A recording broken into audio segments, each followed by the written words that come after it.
تعالیٰ فرماتے ہیں جب آپ نے یہ جو بتایا تھا ابھی کہ ان اللہ لا یغیر ما بقوم، اللہ اس قوم کی حالت نہیں بدلتا جب تک وہ اپنی حالت نہیں بدلتا. تو مطلب یہ ہو کہ بدلتا حالت اللہ ہی ہے.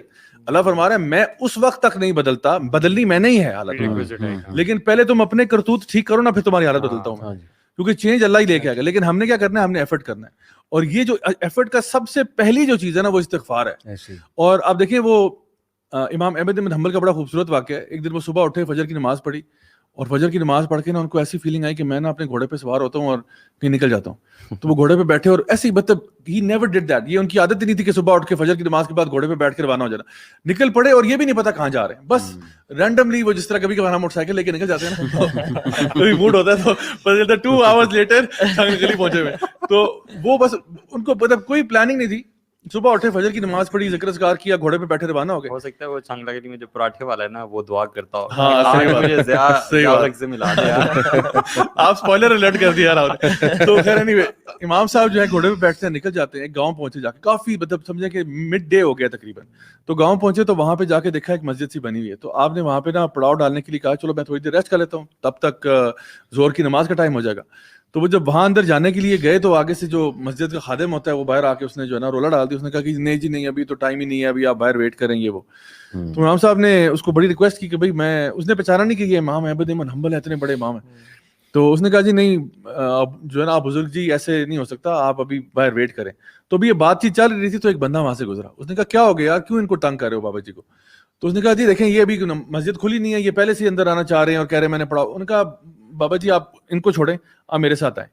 تو وہ شخص جو ہے وہ امام احمد بن حنبل کو اپنی دکان پہ لے گیا. دکان کیا تھی؟ اس کا تندور تھا. اور تندور پہ اب اس نے کہا کہ جی میں چلیں میں ابھی جو ہے نا روٹی شوٹی لگاتا ہوں، اتنی دیر آپ وہ کھائیں، اتنی دیر زور کا ٹائم ہو جائے گا تو پھر ہم نماز پڑھ لیں گے. تو اب امام صاحب اس کو دیکھ رہے ہیں، وہ روٹیاں لگا رہے ہیں تندور میں. اب جب روٹیاں جو لگا رہا ہے نا تو وہ کچھ نا اس کا منہ ہل رہا ہے، زبان چل رہی ہے اس کی. تو امام صاحب نے ویسے آؤٹ آف کیوریوسٹی پوچھا کہ یہ آپ کیا پڑھ رہے ہیں؟ میں پوچھ سکتا ہوں یہ کیا ذکر کر رہے ہیں آپ؟ اس نے کہا کہ جی یہ میں استغفار کر رہا ہوں. تو امام صاحب نے کہا آپ کو اس سے کوئی فائدہ ہوا ہے؟ اس نے کہا جی بہت فائدہ ہوا ہے. کیا فائدہ ہوا ہے بھائی؟ فائدہ یہ ہوا ہے کہ میرا جو یہاں پہ تندور بہت سارے ہیں، مطلب میرا ایک نہیں ہے، بہت سارے ہیں، لیکن آپ دیکھیے گا کہ ابھی زور کی نماز کا وقت آئے گا نا تو اس تندور پر رش لگا ہوگا. حالانکہ باقیوں کی بھی روٹیاں ہو سکتا ہے کسی کی مجھ سے بہتر بھی ہوں، لیکن میری دکان پہ بہت رش لگتا ہے، اللہ نے بڑی برکت ڈالی ہے. تو مجھے ایک تو استغفار کا کیا فائدہ ہوا ہے؟ میرے رزق میں فائدہ ہوا ہے. میں نے استغفار کی ہے، اللہ تعالیٰ نے میرے رزق میں فراوانی دے دی ہے. تو نے کہا کہ اور کوئی فائدہ ہوا ہے؟ کہتے ہیں اور یہ کہ میں اللہ تعالیٰ میری ہر دعا قبول کرتا ہے، میں جو مانگتا ہوں نا اللہ تعالیٰ قبول کر دیتا ہے. کیوں؟ استغفار کی وجہ سے. میں ہر وقت اللہ سے معافی مانگتا رہتا ہوں، یا اللہ کوئی غلطی ہو گئی ہو، جان بوجھ کے ہو گئی ہو، غلطی سے ہو گئی ہو، چوری چھپے کر دی ہو، کھلم کھلا کر دی ہو، کوئی صغیرہ کر دی ہو، کبیرہ کر دی ہو، یا اللہ مجھے معاف کر دے. میں ہر وقت معافیاں مانگتا رہتا ہوں بس اللہ تعالیٰ سے. تو کہتے ہیں کہ میری جو ہے نا ہر دعا قبول ہو جاتی ہے. کہتے ہیں بس ایک ہی دعا قبول نہیں ہوئی. کہتے ہیں وہ کیا، وہ کون سی دعا ہے؟ کہتے ہیں کہ آپ نے سنا ہوگا ایک بہت بڑے امام ہیں ہمارے علاقے میں، کہیں دور جو ہے نا دور دراز رہتے ہیں، امام احمد بن حنبل. تو امام صاحب تھوڑا ہو گیا کہ بھئی یہ کیا بات کرنے لگے. تو کہتے ہیں آپ نے نام سنا ہوگا. ان کا ہاں سنا تو ہے. تو کہتے ہیں کہ بس میری بڑی خواہش ہے کہ میں نا انہی لوگوں سے ملا کروں، ان سے بھی ملنے کا بہت شوق ہے. تو بس یہ ہے کہ میں چاہتا ہوں میں جو ہے اتنا لمبا سفر ہے پیچھے کام کرنے والا کوئی نہیں ہے. میں اللہ سے نا پچھلا ایک ہفتہ ہو گیا، صرف ایک ہفتے سے میں دعا مانگ رہا ہوں، یا اللہ امام احمد بن حنبل سے ملوا دے. امام صاحب جو ہیں کہ اپنے آنسو آگے میں گلے لگا لیا کہ میں امام احمد بن حنبل ہوں. اور کہتے ہیں خدا کی قسم آج میں فجر کی نماز پڑھ کے نکلا ہوں نا، مجھے نہیں پتا میں کیوں نکلا ہوں، لیکن لگتا ہے ایسے کہ جیسے اللہ تعالیٰ نے مجھے اٹھا کے تیرے پاس بھیج دیا کہ تو کیوں امام صاحب کے پاس آئے گا، امام صاحب خود تیرے پاس آئیں گے. کیوں؟ تمہاری استغفار کی وجہ سے. سو استغفار جو ہے نا اس کو آپ نے انڈر ویلیو نہیں کرنا. استغفار بہت بڑی چیز ہے. آپ جو استغفار کرنے والا ہے، جیسے سورہ نوح کی آپ نے آیتیں بتائیں، اللہ تعالیٰ فرماتا ہے میں یعنی اللہ تعالیٰ تمہارے لیے خزانوں کے دروازے کھول دے گا. اور نہ صرف کہ اللہ تعالیٰ تمہاری توبہ قبول فرمائے گا، تمہیں گناہوں کو معاف کرے گا، اللہ تعالیٰ تمہارے گناہوں کو نیکیوں میں بدل دے گا، اللہ تعالیٰ تم سے محبت کرنے لگے گا. ان اللہ یحب التوابین ویحب المتطہرین. اللہ تعالیٰ تمہارے رزق میں فراوانی عطا فرمائے گا.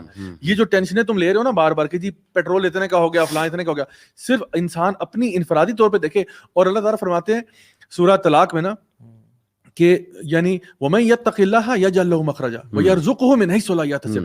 جو بھی اللہ کا تقوی اختیار کرتا ہے، گناہوں کو چھوڑ دیتا ہے، اللہ کے راستے پر آ جاتا ہے، اللہ تعالیٰ فرماتے ہیں اس کو رزق میں عطا فرماؤں گا. کہاں سے؟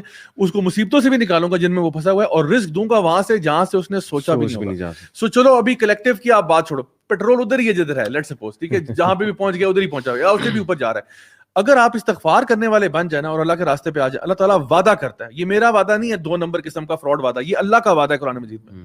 اللہ تعالیٰ فرما رہا ہے تو تقوی والا بن, تجھے مصیبتوں سے میں نکالوں گا, تجھے رزق میں ادھر سے رزق دوں گا جہاں سے تو نے سوچا بھی نہیں ہوگا. آپ کو لگتا ہے نہیں میرا رزق جو ہے نا وہ میری جاب سے آ سکتا ہے, 1-2 میں نے انویسٹمنٹس کی یہاں سے آ جائے گا, اور میں بھی شاید یہ کوئی میرے کوئی یعنی ورثاء میں جو ہے نا آگے کوئی ہیں جو فوت ہونے والے ہیں سے تھوڑا سا آ جائے. آپ نے یہ 4 بار کیلکولیشن کی, اللہ تعالیٰ فرماتا ہے نہیں تیری کیلکولیشن میں وہ چیز ہے ہی نہیں, میں جہاں سے دوں گا نا وہ سورس تو نے سوچی بھی نہیں ہوئی ابھی تک, تیرے وہم و گمان میں بھی نہیں ہے. کیوں؟ کیونکہ تو استغفار کرنے والا ہے, تو گناہوں سے توبہ کرنے والا ہے. دیکھو گناہ سارے کرتے ہیں, ٹھیک ہے نا, everybody makes mistakes. This is what the Prophet صلی اللہ علیہ وسلم said کہ سارے ابن آدم جو ہے نا خطا کار ہیں, لیکن اچھا خطا کار کون سا ہوتا ہے؟ جو توبہ کر لیتا ہے. تو پھر اگر یہ چھوٹا سا فارمولا ہے, میں نے اتنی بڑی لمبی چوڑی کو بات ہی نہیں ہے, چھوٹی سی بات ہے, ایک استغفار کی چیز کو اپنی لائف میں لے کے آئیں, پھر دیکھیں سی دا کوٹ ان کوٹ میجک ورک. یہاں میں بھی ایک چیز ایڈ کر دوں, ایک میری ویڈیو بھی ہے, بلکہ پچھلے دنوں نا میں ایک ورک شاپ گیا گاڑی چیک کرانے, تو وہاں ورک شاپ والا مجھے پہچان لیا اور اس نے کہا سر میں نے آپ کی ایک ویڈیو دیکھی, اس میں نے نا بات کی ایک مسکنسیپشن کا جو ہے میں نے وہ دور کی لوگوں کی. میرے پاس ایک ینگسٹر ہے, اس نے کہا کہ میں نمازیں پڑھتا تھا, دعا کرتا تھا, تو جاب ہی نہیں لگی, میں ان امپلائڈ ہوں, تو اب میں نے نمازیں چھوڑ دی, دعا کرنی جو ہے میں نے چھوڑ دی.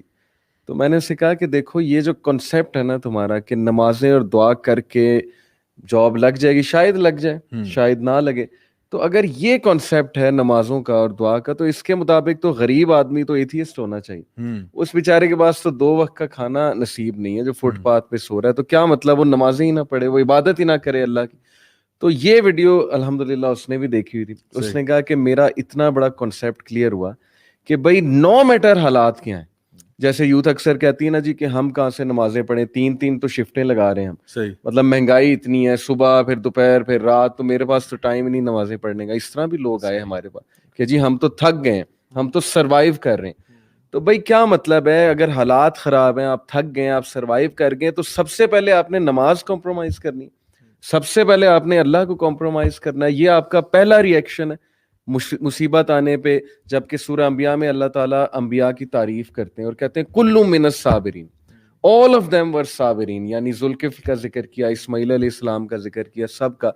اور پھر سورہ حج کیا ہے کہ لوگوں میں کچھ ایسے ہیں جو اللہ کی ورشپ کرتے ہیں as if on the edge, if good reaches them they are content. جیسے ہی کوئی مصیبت آئی تو they fall back on their face and they lose the world and the آخرہ, and that is the ultimate law. Hasty بھی ہم بہت زیادہ ہے نا, ہیسٹی بہت زیادہ, جو نماز پڑھتے ہیں ہم کہتے ہیں کہ فوراً کچھ نہ کچھ فوراً رزلٹ. تو وہ جو تھا بندہ, مال کدھر ہے, اس بندے نے جو مزے کی بات تھی نا وہ یہ تھی کہ he said to me کہ میں نے اپنا کنسیپٹ چینج کیا الحمدللہ, اور اس کے بعد میں نے اس کا رزلٹ دیکھا کہ میں اگر کبھی کسٹمر آیا اسے چھوڑ کے نماز پڑھنے جاؤں تو میرے کسٹمرز بڑھ گئے, اور پتہ نہیں کہاں سے بڑھے ہیں, کیسے آ رہے ہیں. اس نے مجھے کہا یہ دیکھیں یہ ویٹس گاڑی یہ پانی میں گر گئی تھی, پتہ نہیں کسی اس میں نہر میں گر گئی تھی, جس میں کہتا ہے ٹوٹلی ختم ہو گئی تھی. اور وہ بندہ, حالانکہ ورک شاپ کی لائنز ہیں اس جگہ, لیکن وہ بندہ سم ہاؤ میرے پاس آئے. بس وہ کہتا ہے یہ اللہ تعالیٰ دیتا ہے, اللہ معاف کرے, لیکن وہ میرے پاس بڑی وہ چیز میرے پاس آئی ہے, پیسوں کی اپرچونٹی ہے, بڑا پروجیکٹ آیا, وہ بیچارہ سوچ رہا ہے یار میری گاڑی, بڑی مجھے خوشی ہوئی اس سے.